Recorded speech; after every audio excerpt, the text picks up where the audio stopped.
2, 3, and grip it and rip it! Welcome back to Freshly Charged, guys, where we have a special treat for you. For years, people have been telling us, why don't you just buy a motorcycle? Get a motorcycle, dorks! At that point, why don't you just buy a motorcycle? Well, we finally listened to you guys, and we'd like to introduce to you the LiveWire S2 Alpinista. And this thing is a beast. 0 to 60 in just 3 seconds. And let me go ahead and give you guys a little bit of taste of what to expect from this review. And grip it and rip it! Oh my gosh! 70 miles per hour, 80 already! This thing's a beast! I'm gonna start heading to the mountains, take this down some windy roads, and show you what the LiveWire S2 Alpinista is capable of. Getting to the foothills of the mountains. Colorado does have some beautiful roads for it, but one thing is their charging network up in the mountains is pretty bad. I just don't know why they don't have more chargers here, especially for how the state is really all about pushing like renewable energy and stuff like that. So I'm just about to enter the canyon in about a mile. I've eaten up already 25% of the battery just getting to this point, and I've been riding semi-moderate, some fast-paced areas, but for the most part I've tried to keep it below like 70, 75 miles per hour. It does eat away the range. This bike is so much fun, but one of the downsides is with that fun comes battery drainage. So if you want to ride this bike hard and fast and expect to go long distances, it's just not going to happen. But for the time that you are riding it, it's going to be the best bike you've ever ridden. So I'm going to try to hit this in a sport mode and come out of this turn pretty crazy. So you'll see I'm just coming out of this turn. I should have actually taken the apex better, but I'll be fine.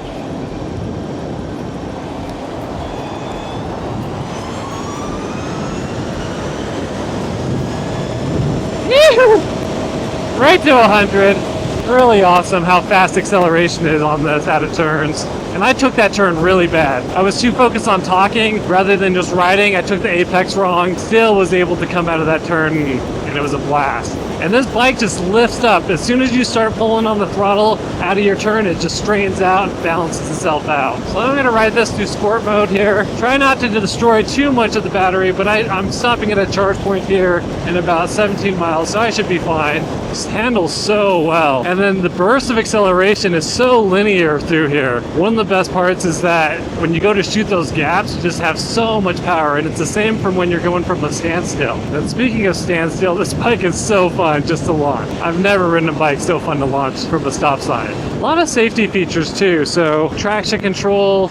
It has this thing that if the wheel lifts up on the front, it'll actually bring it back down, and it's just depending on what type of setting you're in. So if you're in the rainy condition settings, it's not going to let the front end go up that high. In sport mode, it'll let the front end go a little bit higher, but the traction control will recognize that the front end's up and then bring down the bike. I've never heard of that before on any other motorcycle out there. I'm gushing over this bike, as you can tell, but there is some major things that I feel like could be improved on here, and I'll talk about that later. But man, just so lightweight in these turns. So maneuverable, just a dream to ride on. And when I got this bike, it only had 500 miles on it. I've already put 400 miles on this bike, ridden it around a ton, through neighborhoods, freeways, highways. But one thing is that when it came to me at 500 miles, the tires were just so like brand new, except for the center 2-inch strip. And this is a media bike, so everyone else who had been riding it before me had never even turned on it, just been going straight. And so it leads me to believe that you really need to be careful about who you listen to or read about, because a lot of these people aren't even riding this bike correctly. I couldn't believe how new the tires looked,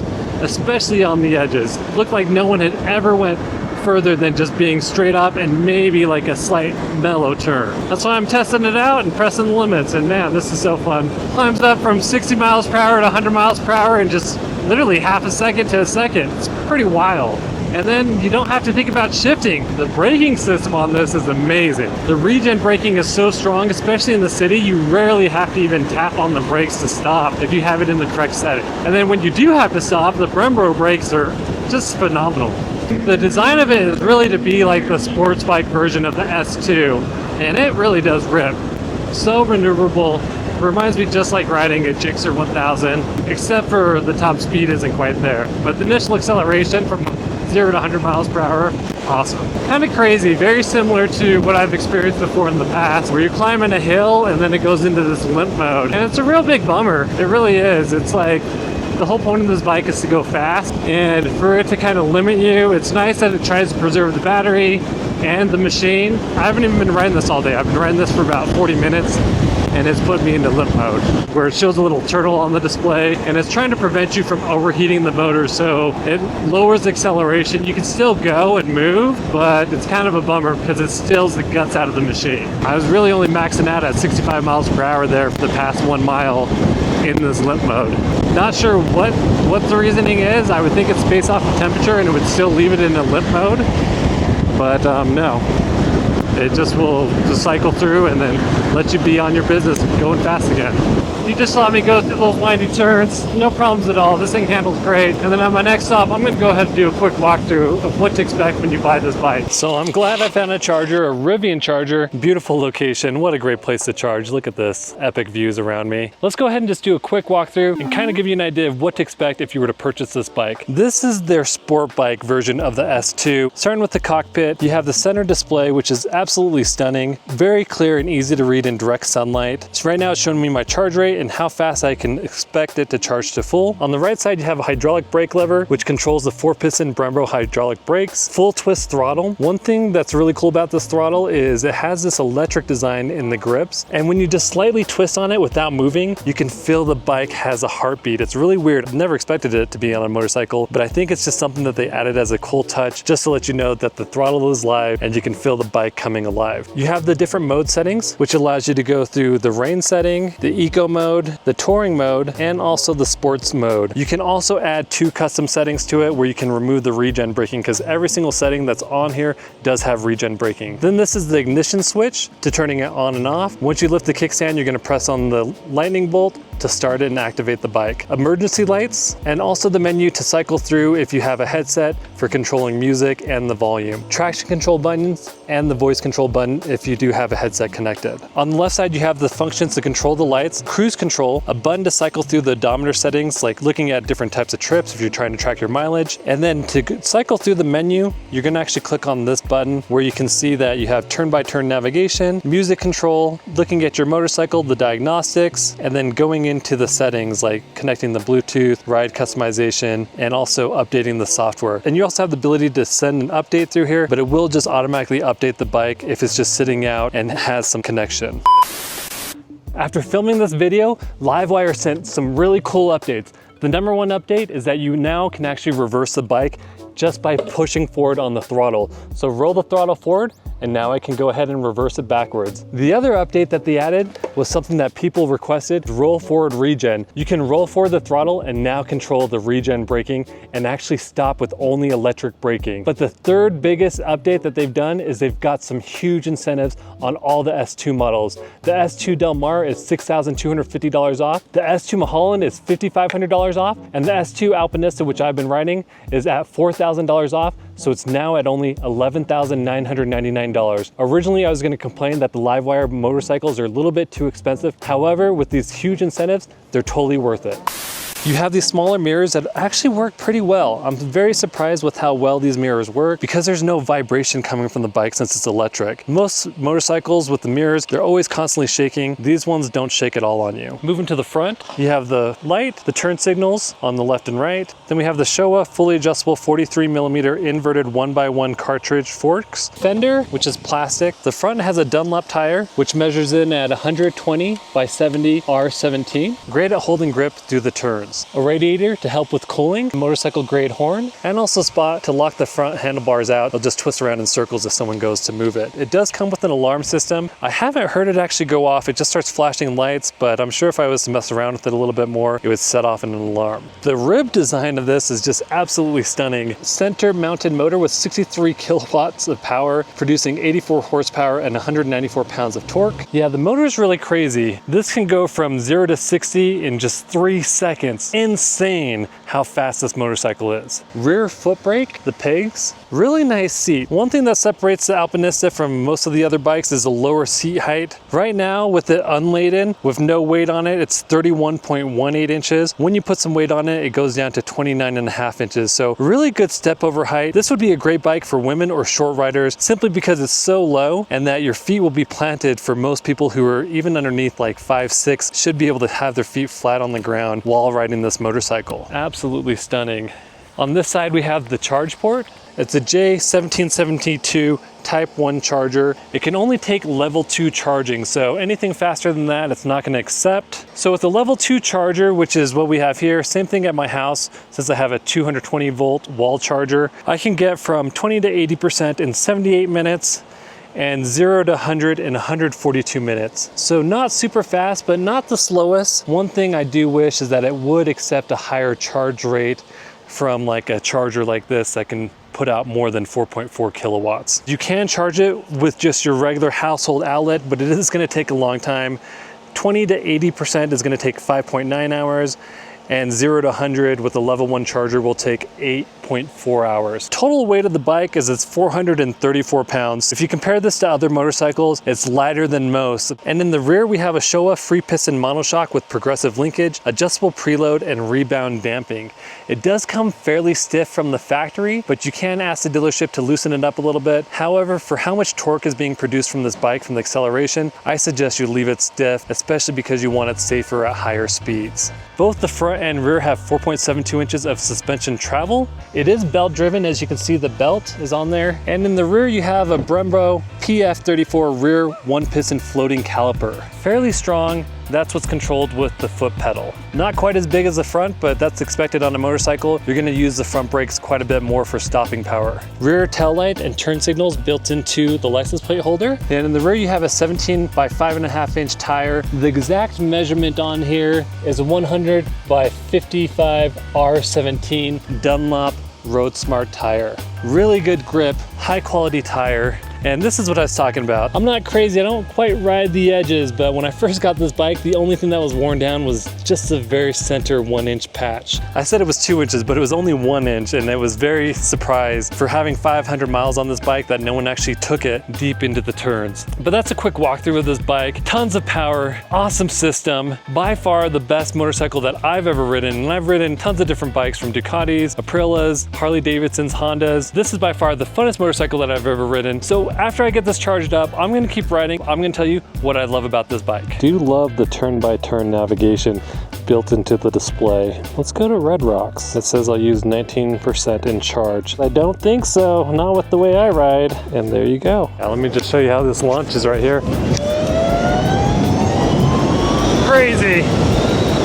Flying up that hill. So originally I was gonna stop and tell you what I love about this bike, but it's a slow trail here and I'm just gonna tell you what I like about it as I ride. And look at this beautiful view. The one thing about it is how quiet this bike is. Look at this, I'm in nature going 15 miles per hour and I'm not smelling any gas fumes. I can literally hear the wind rustling through the leaves. I can smell the nature. The other thing that's really great about this is the adrenaline. Jimmy threw me a question the other day, you know, on adrenaline factor, where do I rate this thing from 1 to 10? Well, this bike easily is a 12 for me. It gets your blood pumping, it's a ton of adrenaline, and it's a lot of fun. Oh, do you see that little chipmunk? 0 to 60 in 3 seconds is just insane, and the brakes on this are excellent.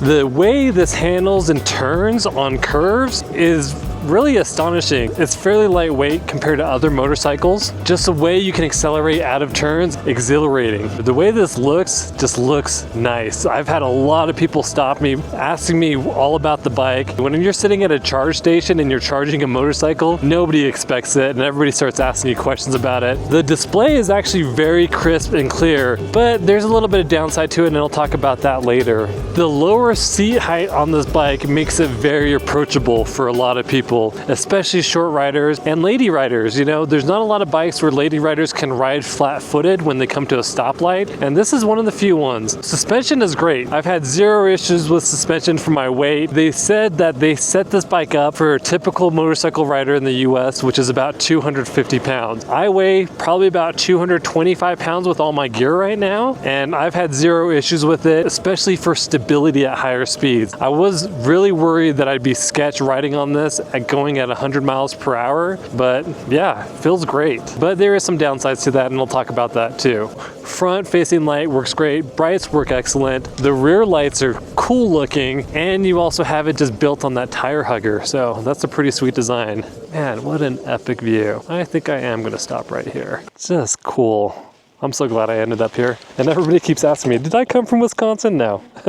They just brought it to me. But yeah, the rims are really nice looking. Look how cool the rims look, just stock on it. The overall design of this bike and look is very refined. And look how massive these brakes are. So I talked about how much I love the brakes, but just look how big they are. Excellent stopping power. The sleek look of having the mirrors tuck under instead of coming up from the top or the sides. Really cool looking. And then, yeah, this is what I'm saying, these like rib cages. Man, just really nice touch. Menu is really easy to navigate through. Super simple to do while you're riding. Some motorcycles, it's really hard to kind of go through the whole settings while you're riding just because it's not ergonomically designed with the handlebars. The belt-driven system adds to the nice quiet system as well. The tires are excellent. I do love the tire choice that they went with this bike. I love that you have an app to adjust different settings on here. So the app is really great. I can create different custom modes. Really sweet that I can dial it into the type of riding that I want to do. All the stock speed settings have some type of regen on them. The nice thing is if you want to create a setting with no regen, you're going to really eat through the battery, but it's really nice if you like to do like no-handed riding, because as soon as that regen braking kicks in, it's really hard to do any no-handed riding because it just pulls you back and it loses the balance on the bike. I've put over 400 miles on this motorcycle. I'm just really loving it. Really makes me miss motorcycles. You know, I've been riding PVs for so long lately. I kind of just stepped away from the motorcycle game, but this makes me want to go back and buy a motorcycle, and specifically an electric motorcycle from LiveWire. So really cool stuff is that they're actually gonna send me the Mulholland next, which is like their road bike. This is more their sport bike, and I'm excited to see the difference in how it feels. It is electric. Phenomenal machine. Yeah, it's a good look. Yeah, everybody really is just gushing over this bike when they come and look at it in person. Nice that you can adjust the suspension too. So you can dial that in for the type of riding you want to do. You can see that. You can go soft to hard. It's on pretty hard right now. This is also pretty hard as well. And then the other cool thing is just the safety measures that they have in this bike. So I'm not a wheelie monster. I accidentally wheelied this bike. I was coming to launch at a stoplight, which is actually one other thing that I love about this bike. Launching this from a stop sign or a stoplight, nothing else feels as cool as this motorcycle. I came to a stoplight, I launched it, but 100 feet in front of me it had a slight drop off. The bike just lifted up on the front end, but what happened was the traction control kicks in and will lower the front end for safety purposes. So even if you accidentally do a wheelie on this motorcycle, it'll bring the front end safely down just to prevent you from causing any type of accident, especially if you don't know what you're doing. Yeah, through these turns, that's incredible. So epic, but there is some things that could definitely be improved on the S2 Alpinista. So I'm going to go ahead and ride to my next stop and tell you what could be improved on it.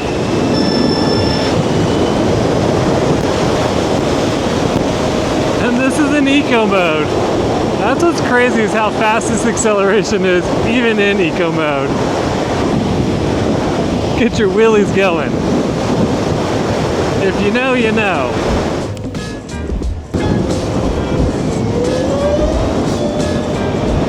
Should I scare him by honking? No, I'm just kidding. He might have a heart attack.